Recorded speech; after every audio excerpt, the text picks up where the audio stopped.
Une question pour président de la République, Macky, c'est Macky.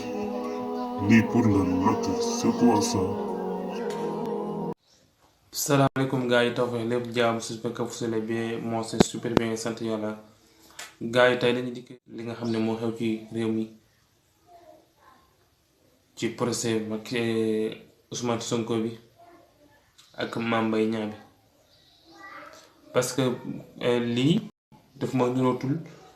mbir lu sérieux quoi waaye parce que lii comme làmb fi mu toll nii waaw pour Mame Mbaye Niang laa wax ko moom làmb ko def waaye moom làmb la def mbir te man dama tiit quoi démb la ngeen gis Macky Sall il faut que mu intervenir ci lii lépp moom la dañ ko waxante dëgg lépp Macky la fii lépp lu fi xew Macky Sall parce que lii su dikkoon am na ci waxee rek Mame Mbaye dana teg waaw moom bu bëggoon procès bi dàkk procès dana dàkk ana procès yi dafa war mën a dàkk procès yu taar réew te kii nit ñi forcé wuñ ko seen bopp yàllaa ñu ko bëgg loo ñépp ko bëgg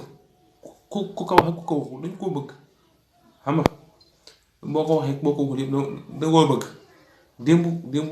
am na lu ma metti ñépp nag waaw gi merci nañ dem yi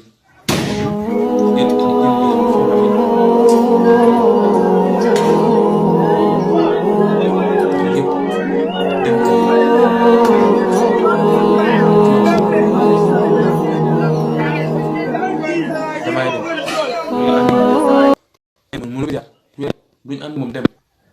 mais loo jaar fii mën nga jaar ngay jaar baax na ñu di fekk ci otam jël ko dugal ko fee génnewaat ko jël ko yóbbu ba pare police yi tamit am police yu nekk amatuma équilibre waaye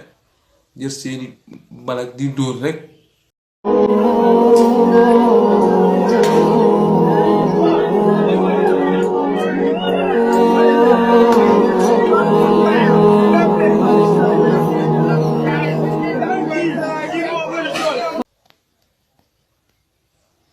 lii Sénégal la xew Sénégal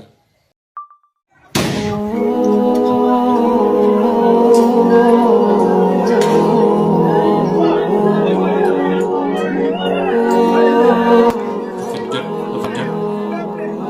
ak sall dama xam góor du sax góor day dàkk ñoo joxoon réew bis ne di nangu jox nen day jeex mbir du continuer day jeex nga bëgg a nekk toogat ci bopp nit ñi def lu la neex di wax lu neex waaw yàlla baax na tey gi fi nga teg sa tànk baaxul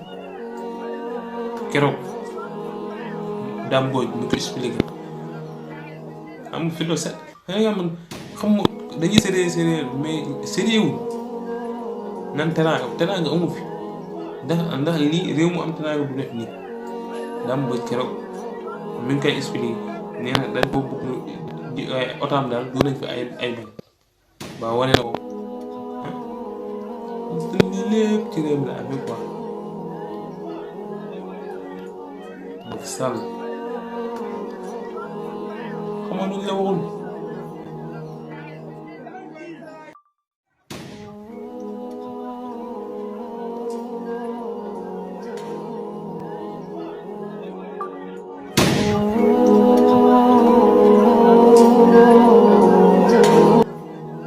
waaye bu leen fàtte abonné partage like parce que day doxal mbir mi